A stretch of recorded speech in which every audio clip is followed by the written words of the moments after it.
Hello friend everyone, all एला classes पर आप सभी लोग का स्वागत है। दोस्तों, मैं आज आप लोग के लिए जो सेक्शन डे पर जो है मैं सेक्शन 114 यानी 114 रिव्यू पर चर्चा करूंगा। दोस्तों, मैं चाहूँगा अभी तक जो हमारे चैनल ऑल एला क्लासेस चैनल है, अभी तक आप सब्सक्राइब नहीं किए तो हमारे चैनल को सब्सक्राइब कर ले। बेल आइकन घंटी आप प्रेस करने पर मैं कोई भी वीडियो डालूंगा उसकी नोटिफिकेशन आपको प्राप्त हो जाएगी। दोस्तों, मैं आज अहम तरीन टॉपिक जो है रिव्यू, इसे अगर मैं हिंदी में कहूँ तो पुनर्विलोकन और उर्दू में कहूँ तो नजर षानी कहा जाता है।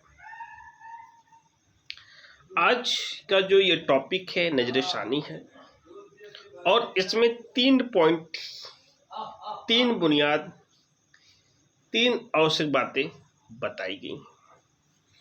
आज का जो चर्चा है रिव्यू, तो मैं सबसे पहले बेरेक्ट का जो लैंग्वेज है मैं इस पर रीड कर लेता हूँ और आप लोगों से दरख्वास्त है कि आप लोग बेरेक्ट लेकर बैठें। अगर आपके पास बेरेक्ट नहीं है तो नोटबुक लेकर साथ में बैठें, ताकि मैं कोई भी टॉपिक बोलूँगा, इम्पोर्टेंट केस लॉ भी होगा, आप उस केस लॉ को भी हेल्ड कर लीजिए। मैं इसके साथ ऑर्डर 47 भी बताऊंगा। जो इम्पोर्टेंट ऑर्डर 47 है मैं उसको जो है पॉइंट आउट करूंगा। तो और उसके बाद में इसके ग्राउंड्स क्या हैं उसको मैं आपके सामने जो है चर्चा करूंगा। इस पर जो है लोगों का क्या मत था, न्यायाधीश का क्या मत था, इस पर भी मैं चर्चा करूंगा। एवरीवन, दोस्तों, मैं ज़्यादा समय न लेते हुए मैं अपनी इस टॉपिक पे बात करता हूँ। टॉपिक है review.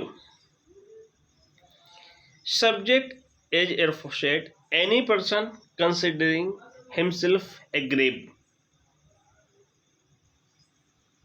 A. By a decree or order from which an appeal is allowed by this court, but from which no appeal has been perfect. Or by a decree or order from which no appeal is allowed by this court, or C कह रहा है by decision on a reference from a court of small causes may apply for a review judgment to the court which passed the decree or made the order, and the court may make such order thereon as is a think fit. यानी इसका कहने का मतलब है कि जो subject है कोई प्रीवियस में, यानी जो एयरफोर्सेट है एनी पर्सन कंसिडरिंग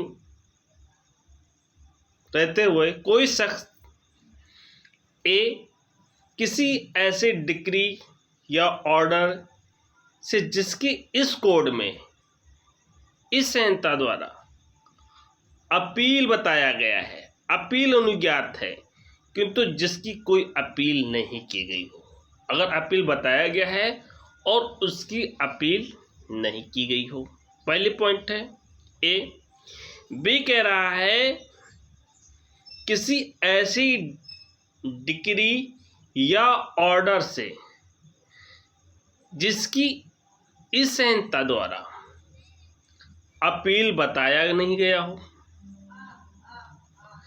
तीसरी बात कहता है कि ऐसे डिटरमाइन यानी ऐसे बेंच द्वारा जो लघुवाद न्यायालय सब जो है कोर्ट ऑफ स्मॉल काजेस के डायरेक्शन पर किया गया हो या अपने को विधित मानता हो, वो डिक्री पारित करने वाले, आदेश करने वाले न्यायालय से निर्णय की रिव्यू के लिए आवेदन कर सकेगा और न्यायालय उससे ऐसा आदेश कर सकेगा। अब मौजूद ये है, इस तीनों पॉइंट से अगर ये मुराद होता है कि किसी भी न्यायालय में निर्णय, डिक्री या ऑर्डर की गलती हो जाती है या भूल हो जाती है चाहे वो लॉ पॉइंट पे हो, चाहे वो फैक्ट पॉइंट पे हो, चाहे प्रोसीजर हो, किसी से भी रिलेटेड हो। प्रारंभिक स्तर पर यानी शुरुआती दौरान पर जो है सुधार कर देना वाद की जो मल्टीप्लिसिटी है वो रोकने में महत्वपूर्ण उपाय है।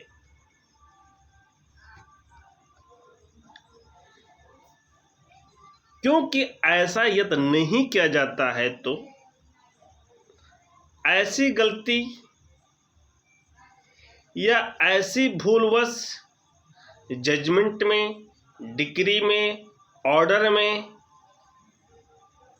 क्या है, जजमेंट में, डिक्री में या ऑर्डर के विरुद्ध अपील करना होता है। इनके विरुद्ध क्या होता है, अपील नहीं होता है, जो मल्टीप्लिसिटी ऑफ सूट को जो है बढ़ावा देता है। साथ ही साथ इससे अपर न्यायालय का कार्यभार और बढ़ जाता है और उसके दायित्व और भी बढ़ जाती हैं। इसे रोकने के लिए कहीं मिस्टेक नहीं हुई है, कहीं लॉ में कोई प्रॉब्लम्स नहीं हुई है, कहीं कोई फैक्ट में नहीं प्रॉब्लम हुई है, और उसी सेम कोर्ट में जो है आवेदन करके जो है रिव्यू कराया जा सकता है। अब ये कहने का मतलब है कि जज जो है कोई ईश्वर तो है नहीं कि वो गलत नहीं कर सकता है। बाय मिस्टेक, बाय फैक्ट वो गलत हो सा जाएगा। इसलिए जो है वाद को जो है, ट्रायल को जो है लंबा फेस ना करना पड़े, तो 114 ये ऑर्डर 47 ये सेक्शन रखा गया। लेजिस्लेचर का ये आशय था, ये इंटेंशन था कि ऐसे करके वाद को निपटाया जा सकता है। अब हम बात करते हैं एक चेंबर डिक्शनरी के अकॉर्डिंग जो है, review means reconsider, to look again और टू री एग्जामिनेशन, यानी नजरेशानी करना और उसे दोबारा जो है निगरानी देख लेना, पुनः परीक्षण करना, पुनः एग्जामिनेशन करना, यानी पुनर्विचार करना, पुनः देखना, पुनः परीक्षण करना। अब लॉ के अकॉर्डिंग्स रिवीजन का जो मीनिंग निकलता है, उसी कोर्ट में एवं कहा जाए तो उसी न्यायाधीश द्वारा जो मामला पहले सुना चुका है, न्याय परीक्षण कर चुका है, वो फिर सुनेगा। यानी it is a judicial re-examination of the case by the same court and by the same जज। क्या कह रहा है, it is a judicial re-examination of the case by the same court and by the same जज। इसी प्रकार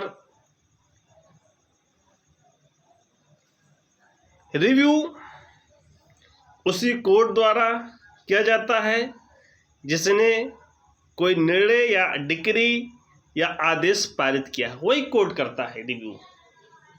जिसने कोई आज्ञप्ति की है, कोई डिक्री पारित की है या कोई आदेश दिया, वही कोर्ट जो है, वही न्यायाधीश उस मामले को सुनेगा।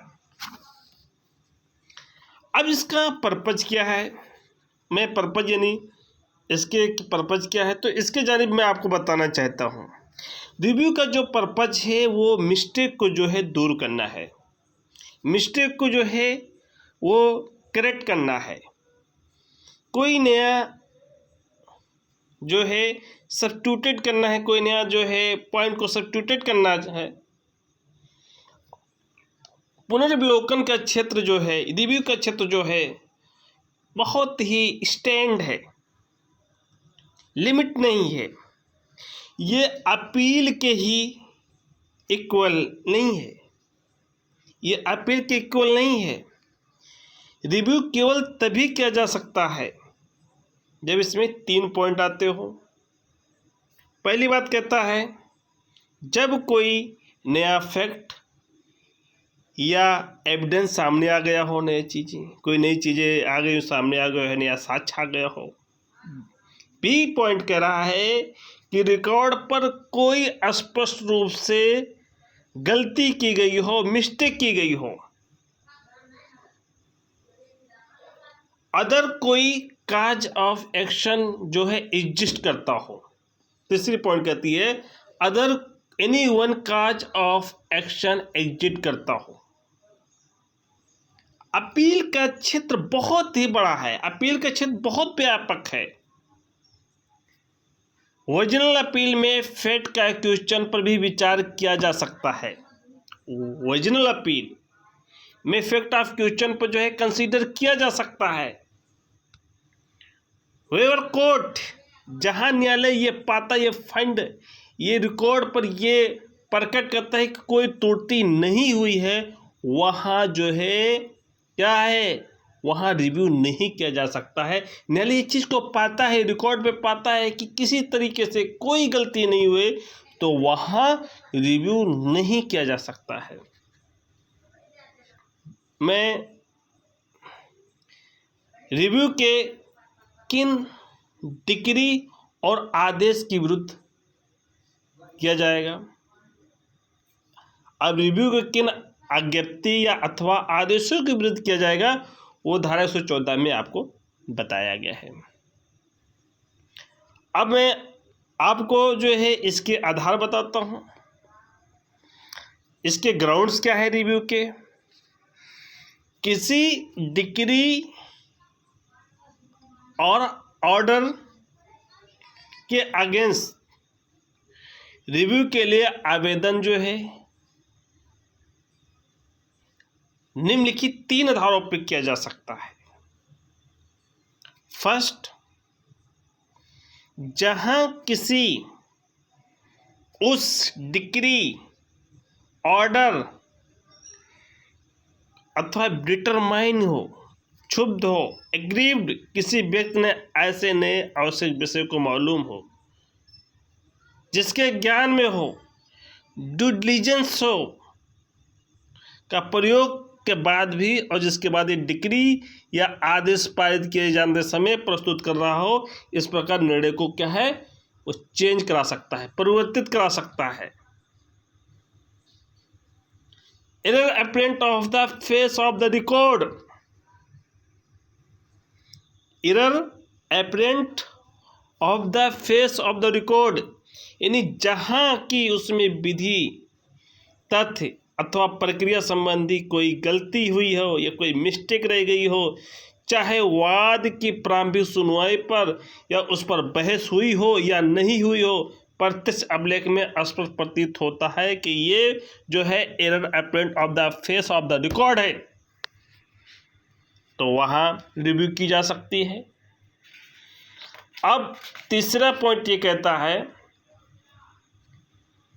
कि जहाँ की उसके लिए कोई अनकाज of action insufficient reason वर्तमान में हो, पर्याप्त सफिशिएंट रीजन, तो ऑर्डर 47 रूल 1 में जो है इस प्रकार को स्पष्ट रूप से पुनर्लोकन के लिए 3 आधार भी बताए गए हैं।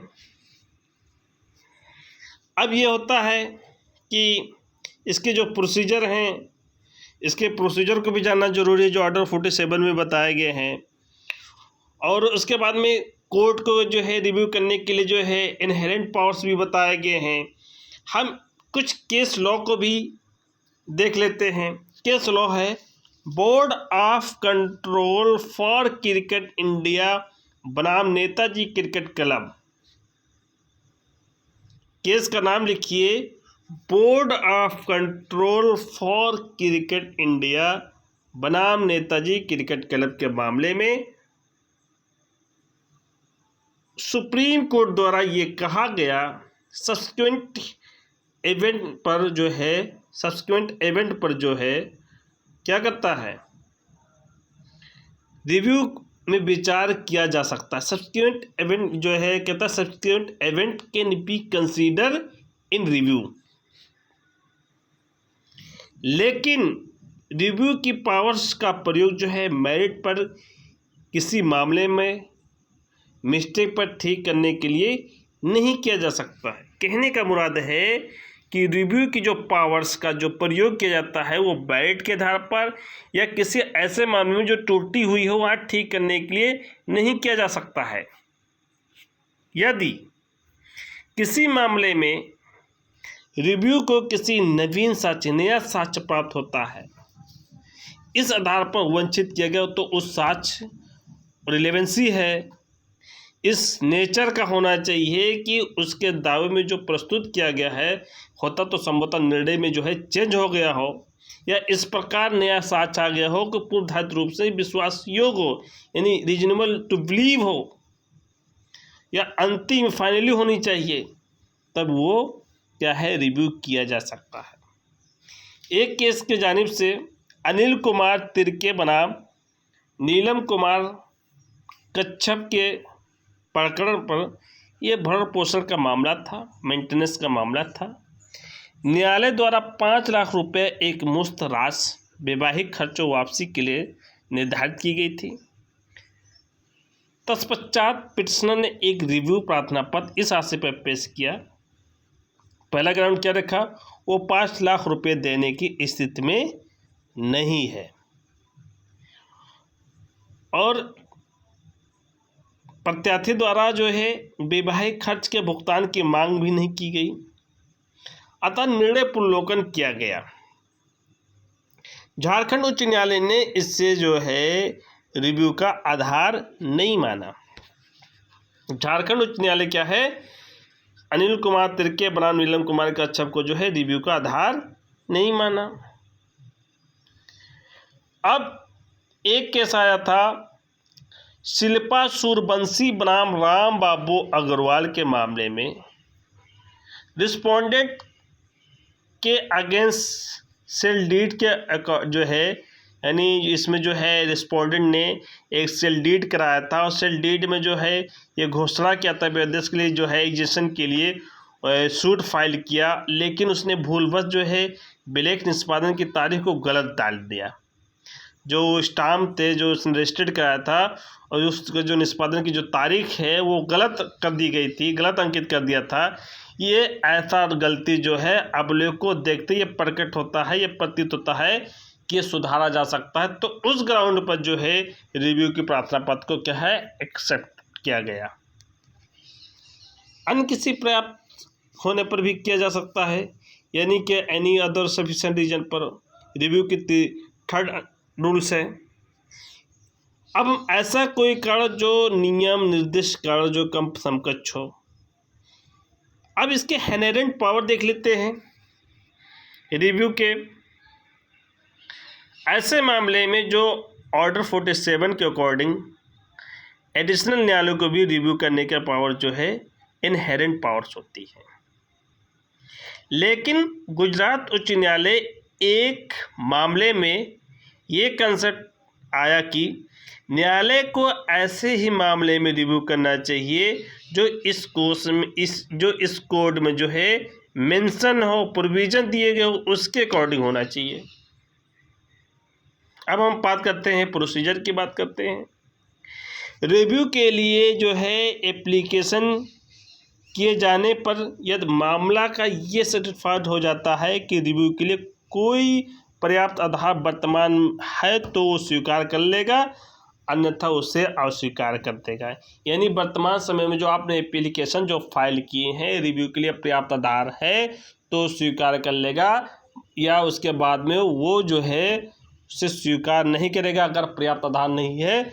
ये बात जो है ऑर्डर 47 रूल 4 में बताया गया है।